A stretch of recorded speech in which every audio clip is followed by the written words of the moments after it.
ಹೇಯ್, ಮರ್ಯಾದೆ ಇದೆ ಅಂತ ಯಾರು ಹೇಳಿದವ್ರು ನಿಮಗೆ? ಮೈ ಡಿಯರ್ ಯಂಗ್ಸ್ಟರ್ಸ್, ಈ ಕಳೆದ 18-20 ವರ್ಷದಲ್ಲಿ ಯಾರಾದರೂ ಒಂದೇ ಒಂದು ಸಲ ಜಸ್ಟ್ ರಿಮೈಂಡ್ ಒಂದು ಸಲ ಕೂರಿಸ್ಕೊಂಡು ನಿಮಗೆ ಮರ್ಯಾದೆ ಇದೆ ಅಂತ ಹೇಳಿದಾರಾ? ಇಲ್ಲದೆ ಇರೋದನ್ನು ಯಾಕಿದೆ ಅಂದ್ಕೊಂಡಿದ್ದೀರಾ? ಇಲ್ಲದೆ ಇರೋದನ್ನು ಯಾಕೆ ಹೋಗಿದೆ ಅನ್ಕೊತಾ ಇದ್ದೀರಾ? ಅದಕ್ಕೆ ಗಟ್ಸ್ ಇರಬೇಕು. ನಾನು ಕರ್ನಾಟಕದ ಎಲ್ಲ ಮಿಡಿಲ್ ಕ್ಲಾಸ್ ಹುಡುಗರಿಗೆ, ವಿಶೇಷವಾಗಿ ಕನ್ನಡ ಮೀಡಿಯಂ ಆವ್ರೇಜ್ ಬ್ಯಾಕ್ಗ್ರೌಂಡ್ ಬಂದಿರತಕ್ಕಂಥ ಪ್ರತಿಯೊಬ್ಬರಿಗೂ ನಾನು ರಿಕ್ವೆಸ್ಟ್ ಮಾಡೋದು ಇಷ್ಟೇ. ನಿನಗೇನು ಅನಿಸುತ್ತೋ ಒಂದು 5 ವರ್ಷ 10 ವರ್ಷ ಕ್ಲಾರಿಟಿಯಾಗಿ ಡಿಸಿಷನ್ ತಗೋ. ನಿಮ್ಮ ಅಪ್ಪ ಅಮ್ಮನ ಕಡಿಮೆ ಹರ್ಟ್ ಮಾಡು. ನೋಡೋ, ಭಾಳಷ್ಟು ಜನ ಹುಡುಗರಿಗೆ ಹೇಳ್ತಿರ್ತೀನಿ, ನೀನು ಇಷ್ಟಪಟ್ಟು ಹುಡುಗಿ ಗ್ರೇಟ್ ಅಲ್ಲ ಅಂತ ಹೇಳ್ತಿಲ್ಲ, ನಿಮ್ಮ ಅಮ್ಮ ಅಷ್ಟು ಗ್ರೇಟ್ ಅಲ್ಲ ಅಂತ ಹೇಳ್ತಾ ಇದ್ದೀನಿ. ನೀವು ಇಷ್ಟಪಟ್ಟು ಹುಡುಗ ಒಳ್ಳೆಯವನಲ್ಲ ಅಂತ ನಾನು ಹೇಳ್ತಾ ಇಲ್ಲ, ಬಟ್ ನಿಮ್ಮ ಅಪ್ಪ ಅಷ್ಟು ಜೆಂಟ್ಲ್ಮ್ಯಾನ್ ಆಗಕ್ಕೆ ಸಾಧ್ಯ ಇಲ್ಲ ಅಂತ ಹೇಳ್ತಾ ಇದ್ದೀನಿ.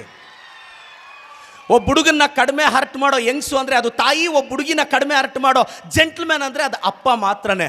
ಭಾಳಷ್ಟು ಜನಕ್ಕೆ ಗೊತ್ತಾಗಲ್ಲ. ಲೈಫಲ್ಲಿ ಏನಾದರೂ ಅಚೀವ್ ಮಾಡಬೇಕು ಅಂತ ಅಂದ್ಕೊಂಡಾಗ ಈಗ ಈ ಸ್ಟೇಜಲ್ಲಿ ಒಂದು 2 ವರ್ಷನೋ 3 ವರ್ಷನೋ ಒಂದು 5 ವರ್ಷನೋ ಕಾನ್ಸಂಟ್ರೇಟ್ ಮಾಡಿ ಓದ್ಬಿಡಿ. ತಲೆಗೆಡಿಸ್ಕೋಬೇಡಿ. ಒಂದು ಸಮಸ್ಯೆ ಆದರೆ ಫೇಸ್ ಮಾಡಿ. ನನ್ನನ್ನು ಯಾರೋ ಕೇಳಿದ್ರು, ಪ್ರದೀಪ್ ನೀನು ಜಾಸ್ತಿ ಮಾತಾಡ್ತೀಯ ಅಂತ. ನಾನು ಹೇಳಿದೆ, ನೀನು ಕಡಿಮೆ ಮಾತಾಡ್ತೀಯ, ಏನು ಕಡ್ದು ಕಟ್ಟೆ ಹಾಕಿದ್ಯಾ ಹೇಳು ಅಂತ. This is the way we should face the life. ಭಾಳಷ್ಟು ಜನ ಏನು ಗೊತ್ತಾ, ಬೆಳಿಬೇಕಂತೆ ಆಸೆ ಇರುತ್ತೆ.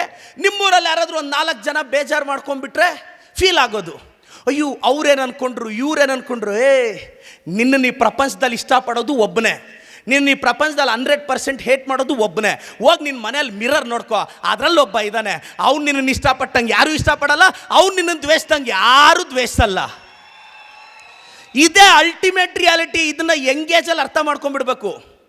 ಯಂಗೇಜಲ್ಲಿ ಅರ್ಥ. ಸರ್ ಹಂಗಾದರೆ ನಾನು 10th ಆವ್ರೇಜ್ ಸ್ಟೂಡೆಂಟು, ನಾನೀಗ ಸ್ಟೇಟ್ ಟಾಪರ್ ಆಗ್ತೀನ ಸರ್ ಅಂದರೆ, ಶೇಕ್ಸ್ಪಿಯರ್ ಯಾವತ್ತು ಇಂಗ್ಲೀಷಲ್ಲಿ MA ಮಾಡಲಿಲ್ಲ. ಇವತ್ತು ಯಾರೂ ಶೇಕ್ಸ್ಪಿಯರ್ನ ಓದ್ದೆ ಇಂಗ್ಲೀಷಲ್ಲಿ MA ಮಾಡೋಕ್ಕಾಗಲ್ಲ. ಏನಾಗಿದೆ ಅಂತಲ್ಲ, ಏನು ಮಾಡ್ತೀವಿ ಅನ್ನೋದೇ ಮ್ಯಾಟ್ರು. ನಂದೊಂದು ಡೈಲಾಗು ಸಾಂಗ್ ಕೂಡ ಆಯಿತು, ಮಮ್ಮಿ ಫೇಶ್ ಮಮ್ಮಿ ಫೇಶ್. ನದಿಯಲ್ಲಿ 2 ಮೀನಿರುತ್ತೆ, ಮಗು ಮೀನು ಮಮ್ಮಿ ಫಿಶ್ನ ಕೇಳುತ್ತೆ, mummy fish mummy fish mummy fish. ನಾವೆಲ್ಲ ಯಾಕೆ ಫಿಶ್ಗಳು ನೀರಲ್ಲಿದ್ದೀವಿ ಅಂದರೆ, ಆ ಭೂಮಿಯಲ್ಲೆಲ್ಲ ಸೆಲ್ಫಿಶ್ಗಳಿದ್ದಾವೆ ಕಣೋ ಅಂತ.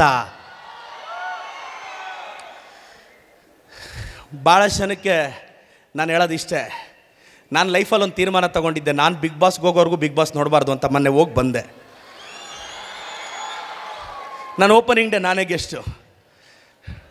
ನಾನು 17-18 ವರ್ಷದ ಹಿಂದೆ ನನ್ನ ತಂದೆ ತಾಯಿ ಸರ್ಕಾರಿ ಆಸ್ಪತ್ರೆಯಲ್ಲಿ ನೆರೆಯ ಆಂಧ್ರ ಪ್ರದೇಶದಲ್ಲಿ ಸೂಕ್ತ ಸಮಯಕ್ಕೆ ಚಿಕಿತ್ಸೆ ಸಿಗದೆ ತೀರ್ಕೊಂಡಾಗ ಈ ಪ್ರಪಂಚ ಬಿಟ್ಟು ಖಾಲಿ ಜೇಬು, ಒಡೆದ ಹೃದಯ, ಖಾಲಿ ಹೊಟ್ಟೆಯಲ್ಲಿ ಬೆಂಗಳೂರಿಗೆ ಬಂದಾಗ, 1000 ಜನ ಬೆಂಗಳೂರಿಗೆ ಬಂದು ಸೋತೋಗ್ಬಿಟ್ಟು ಲಗೇಜ್ ಎತ್ಕೊಂಡು ವಾಪಸ್ ಬರ್ತಾರೆ.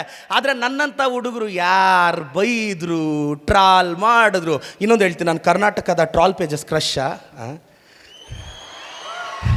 ಟ್ರಾಲ್ ಪೇಜಸ್ ಕರ್ನಾಟಕದಲ್ಲಿ ನನ್ನಷ್ಟು ಯಾರನ್ನೂ ಇಷ್ಟಪಡಲ್ಲ ಅವರು. And I am very happy for that. ಯಾಕೆ ಅಂದರೆ, ಮೊದಲು ನಮ್ಮೂರು ಗಲ್ಲಿಯಲ್ಲೇ ನಾನು ಯಾರು ಅಂತ ಗೊತ್ತಿರಲಿಲ್ಲ. ಇವತ್ತು ಗೂಗಲಲ್ಲಿ ನನಗೊಂದು 500-600 ಪೇಜ್ ಇದೆ, ಸಾಕಿಷ್ಟೇ. ಸಾಧನೆ ಅಂದರೆ ನಿನ್ನ ಬಗ್ಗೆ ನೀನು ಮಾತಾಡೋದಲ್ಲ, ನಿನ್ನ ಬಗ್ಗೆ ಕರ್ನಾಟಕ ಮಾತಾಡೋದು. ನಾನು ಹೇಳೋದಿಷ್ಟೇ, ಇಲ್ಲಿರೋ ಎಲ್ಲ ಯಂಗ್ಸ್ಟರ್ಸ್ಗೆ, ಸ್ಪೆಷಲಿ ತಂದೆ ತಾಯಿಗೆ, ನಿಮ್ಮ ಮನೆ ದೊಡ್ಡ ಮಗನಾಗ ಒಂದು ಅಡ್ವೈಸ್ ಕೊಡ್ತೀನಿ ಸರ್. ನಿಮಗೆ ಮದುವೆ ಆಗಿ 1-2 ಮಕ್ಕಳಾದಾಗ ನೀವೇನು ಯೋಚನೆ ಮಾಡಿದ್ರಿ ಸರ್? ನಿಮ್ಮ ಮಗನ ಫ್ಯೂಚರ್, ನಿಮ್ಮ ಮಗಳ ಫ್ಯೂಚರ್, ಅವ್ರ ಎಜುಕೇಷನ್, ಅವ್ರ ಸೇವಿಂಗ್ಸ್, ಗ್ರ್ಯಾಂಡಾಗಿ ಮದುವೆ ಮಾಡಬೇಕು, ಒಳ್ಳೆ ಕಡೆ ಕೊಟ್ಟು ಮದುವೆ ಮಾಡಬೇಕು. ಅಂದರೆ ನಿಮಗೆ ಮದುವೆ ಆದಮೇಲೆ ನಿಮಗೆ ನಿಮ್ಮ ಮಕ್ಕಳ ಬಗ್ಗೆ ಚಿಂತೆ, ನಿಮ್ಮ ಮಕ್ಕಳು ಅವ್ರ ಮಕ್ಕಳ ಬಗ್ಗೆ ಯೋಚನೆ ಮಾಡ್ತಾರೆ ಸರ್. ನಿಮ್ಮ ಬಗ್ಗೆ ಯಾಕೆ ಯೋಚನೆ ಮಾಡ್ತಾರೆ? ಇದೇ ನಿಜ ಸರ್. ನೀವೆಂಗೆ ನಿಮ್ಮ ಮಕ್ಕಳ ಬಗ್ಗೆ ಯೋಚನೆ ಮಾಡಿದ್ರು, ನಿಮ್ಮ ಮಕ್ಕಳು ಅವ್ರ ಮಕ್ಕಳ ಬಗ್ಗೆ ಯೋಚನೆ ಮಾಡ್ತಾರೆ. ಅದಕ್ಕೆ ಒಂದು ವಯಸ್ಸವರೆಗೂ ಬೆಳೆಸಿ ಒಳ್ಳೆ ಮನೆ ಕೊಟ್ಟು ಮದುವೆ ಮಾಡಿ, ಇಲ್ಲಾಂದರೆ ಅವ್ರು ಏನೋ ಮಾಡಿ ಆರಾಮಾಗಿ ನೆಮ್ಮದಿಯಾಗಿ ಇಟ್ಕೊಳ್ಳಿ. ಬಟ್ ಎಲ್ಲ ತಾಯಂದ್ರಿಗೂ ಹೇಳ್ತೀನಿ, ದಯವಿಟ್ಟು ದುಡುಕಿ ಅಕೌಂಟಲ್ಲಿರೋ ದುಡ್ಡೆಲ್ಲ ಮಕ್ಕಳಿಗೆ ಕೊಟ್ಟು ಬಿಡಬೇಡಿ. ಸ್ವಲ್ಪ ಎತ್ತಿಡ್ರಮ್ಮ ಪ್ಲೀಸ್. ಯಾವುದೋ ಒಂದು ವೀಕ್ ಮೂಮೆಂಟಲ್ಲಿ ಮಗಳಿಗೆ ಎಲ್ಲ ಕೊಟ್ಟುಬಿಟ್ಟು ಅವ್ರು ನನ್ನ ಚೆನ್ನಾಗಿ ನೋಡ್ಕೊತಾರೆ. ಇಲ್ಲ, ಮೊಮ್ಮಕ್ಕಳ ಮಾತು ಕೇಳಲ್ಲ, ಮಕ್ಕಳು ನಿಮ್ಮ ಮಾತನ್ನ ರೆಸ್ಪೆಕ್ಟ್ ಮಾಡಲ್ಲ. ಅದಕ್ಕೋಸ್ಕರ ಸ್ವಲ್ಪ ದುಡ್ಡು ನಿಮ್ಮ ಅಕೌಂಟಲ್ಲಿ ಇಟ್ಕೊಳ್ಳಿ. ಏನಿದು ಇಷ್ಟು ಹೇಳ್ತಾನೆ ಅಂತ ಅನ್ಕೋಬೇಡಿ. ವಿಧವೆ ಬಾಧೆ ಏನು ಅಂತ ಮುತ್ತೈದೆಗೆಲ್ಲ ಅರ್ಥ ಆಗುತ್ತೆ. ಅಪ್ಪ ಅಮ್ಮ ವ್ಯಾಲ್ಯೂ ಏನು ಅಂತ ಇಲ್ಲದೆ ಇರೋ ನನ್ನಂಥವನ್ನೇ ಕರೆಕ್ಟಾಗಿ ಹೇಳೋಕ್ಕೆ ಸಾಧ್ಯ. ನಾನು ಮನಸ್ಸಿಂದ ಮಾತಾಡ್ತಾ ಇದ್ದೀನಿ. ಇಲ್ಲಿರೋ ಎಲ್ಲ ಸ್ಟೂಡೆಂಟ್ಸು ಸರ್ ಒಂದು ಸಮಸ್ಯೆ ಬಂದರೆ ಹೆಂಗೆ ಫೇಸ್ ಮಾಡ್ಬೇಕು ಸರ್? ಲಾಠಿ ತಗೊಂಡು ನಾಯಿ ನೋಡಿ, ನಾಯಿ ಲಾಠಿ ನೋಡಿ ಹೇಳ್ಕೊಳ್ಳುತ್ತೆ. ಅದೇ ಲಾಠಿ ತಗೊಂಡು ಸಿಂಹ ನೋಡಿ ಹೊಡೆದಿರೋನು ಹೇಳ್ಕೊಳ್ಳುತ್ತೆ. ಮಗನೇ, ಸಿಂಹಕ್ಕೆ ಹೊಡೆದಿರೋನ್ ಪ್ರಾಬ್ಲಮ್ಮು, ನಾಯಿಗೆ ಲಾಠಿ ಪ್ರಾಬ್ಲಮ್ಮು. ಯಾಕಿದು ಹೇಳ್ತಾ ಇದ್ದೀನಿ ಅಂದರೆ, ಏನಾದರೂ ಸಮಸ್ಯೆ ಬಂದಾಗ find the root cause of the problem. Problem is not at all a problem. If you think problem as a problem, then problem becomes problem. ಸಮಸ್ಯೆ ಬಂದಾಗ ಕೂಲಾಗಿರಬೇಕು. ಕೆಲವ್ರು ಹೇಳ್ತಾರೆ, ಏನು ಗೊತ್ತಾ ಸರ್, ನಮ್ಮೂರಲ್ಲಿ ನಾನು ಯಾರೂ ಕೇರ್ ಮಾಡ್ತಿಲ್ಲ ಸರ್, ನಮ್ಮ ಫ್ಯಾಮ್ಲಿಯಲ್ಲಿ ಯಾರೂ ರೆಸ್ಪೆಕ್ಟೇ ಮಾಡ್ತಿಲ್ಲ. ಅಪ್ಪ, ಒಂದು ಗ್ಲಾಸಲ್ಲಿ ಹುಳ ಬಿದ್ದರೆ ಏನು ಮಾಡ್ತೀಯಾ? ಗ್ಲಾಸಲ್ಲಿರೋ ನೀರು ಬಿಸಾಕ್ತೀಯಾ? ಅದೇ ಹುಳ ತುಪ್ಪದಲ್ಲಿ ಬಿದ್ದರೆ ಹುಳನ ಬಿಸಾಕ್ತೀಯೋ ನೀನು? ತುಪ್ಪದಲ್ಲಿ ಹುಳ ಬಿದ್ದರೆ ಯಾವತ್ತಾದ್ರೂ ತುಪ್ಪ ಬಿಸಾಕ್ತಾರ? ಯಾಕಂದರೆ ಬಿಸಾಕಕ್ಕಾಗದೇ ಇರೋಷ್ಟು ವ್ಯಾಲ್ಯೂ ಅದ್ರದ್ದು. ಅದಕ್ಕೆ ಸೊಸೈಟಿಯಲ್ಲಿ ನೀನು ಬಿಸಾಕಕ್ಕಾಗಬಾರ್ದು. ಆ ರೇಂಜಲ್ಲಿ ಬೆಳೆದು ನಿಂತ್ಕೊ ಹೇಳ್ತೀನಿ.